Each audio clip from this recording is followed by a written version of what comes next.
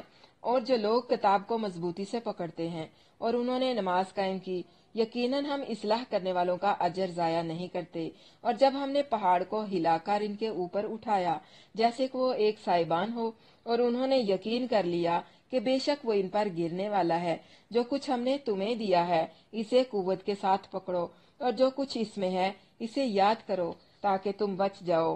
اس میں بھی وہ بنی اسرائیل کے واقعے کا ذکر ہے نا، جب کوہ طور کو ان کے سروں پر اٹھا کر مسلط کر دیا گیا تھا کہ یہ جو تورات یہ تمہیں دی گئی ہے کتاب، اس کو مضبوطی سے پکڑو، اس کے احکامات کو آپ نے ماننا، اور اس میں موجود اللہ کے نبی صلی اللہ علیہ وسلم کے بارے میں جو جو باتیں تھیں ان پر ایمان لانا ہے۔ اگلا رکوع نوٹ کر لیں، 172 سے 181، 172 سے 181 تک، وعدہ الست سے کرنا، یعنی جو وعدہ الست ہے اس کے بارے میں بات ہوگی یہاں پر۔